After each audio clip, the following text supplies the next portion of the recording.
Sure. One of our clients, Johns Hopkins Health and Safety in South Africa, whom we do Brothers for Life for, approached us around World AIDS Day, and they wanted to make an impact. Unfortunately, they didn't have much budget, and we just saw that as a great challenge. And what the guys did is that they uncovered quite an interesting statistic around the fact that 1,000 South Africans die from HIV or HIV-related diseases every day in South Africa. At least that's how it was at the time when we did the research. And just using that insight, they just came up with quite an interesting idea to get people talking without having to spend much money. Well, like Lisa said, we didn't have a big budget, and we really wanted to speak with people, not to them, like to start a conversation, to have something quite organic and natural. So we're not just, it doesn't feel like you're being advertised to, because when it comes to AIDS, especially in this country, there's like a lot of fatigue around the messaging, because there's this sense of like, oh, we've heard it all before. Like no one is shocked by AIDS reports anymore. Like it's not, it's like become old news, which is sad but true, I think. So we were like, we decided the only space that we could definitely play in then that just really answered all of those, like really ticked those boxes, was social media. So to try and make it more impactful about how huge this number is, I mean 1,000 people dying every day, to make it more real, on the eve of World AIDS Day, so at midnight on the 30th of November, we created 1,000 Twitter accounts that we then tweeted from, like on the hour, every hour for the next 24 hours till the midnight the following evening, but all from the same sort of voice. So we like wrote these tweets where it sounded like it was coming from an HIV sufferer. So yeah, all of these tweets that like didn't have any branding anywhere. It was just a tweet that we just had this hashtag on. That meant people that could then follow it. So HIV Army.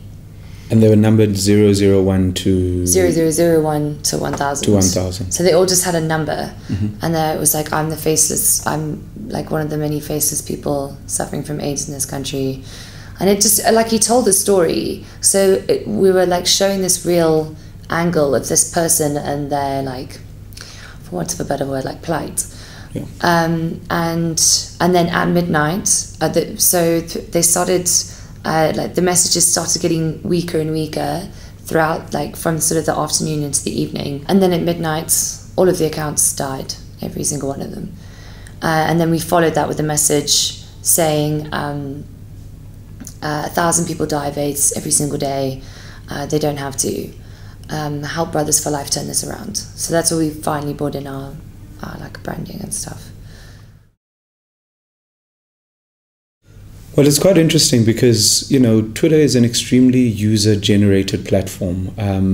I think for anybody to latch on to what a brand is trying to say on Twitter is extremely difficult. And that's what I think made this idea quite unique, and I think probably that's what the judges saw. Because, I mean, we were trending in Johannesburg by... like... probably like 4 in the morning. And then it went on to Cape Town, and by 11 o'clock that morning we were trending in the world, and we stayed trending in the world for the rest of the day.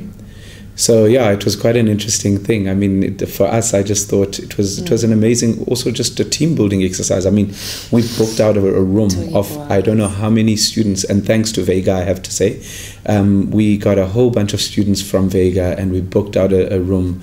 But literally, if you can just imagine being in a room from 12 o'clock the night before, and having to, whatever nap you're taking at 12 o'clock, you know, every hour you have to be up and sending the next tweet and sending the next tweet. So really quite a out there kind of idea, but I think for us it was something that made a huge impact. I mean, as the video will show, you know, the impact, as I said earlier, has gone far beyond South Africa. I mean, probably at the biggest international online awards, which are the Bees Awards that are held in San Francisco.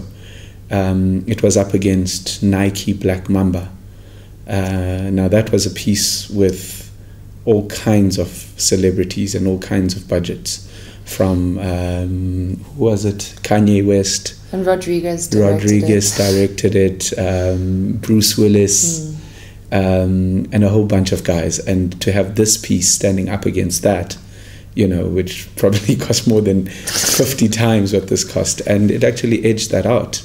So I just think it's quite amazing to see that there's still value in just ideas. You know, a good idea will always win at the end of the day. If not anything else, I think a space in consumers' minds and their hearts. I think our client is extremely proud of the piece. I think they're extremely proud of, you know, we've got such a good relationship with them, and one of the things that we're always trying to do, and the best part is that we've got such a culture that some of these ideas come from them, some of these ideas come from us. You know, when you don't have the luxury of these huge budgets, you've constantly got to think of ways that you can make an impact without having to spend, you know, an arm and a leg, because you don't have that. So they're very, very excited about the piece. I mean, they've done their own press releases on it as well. But yeah, that's where we are.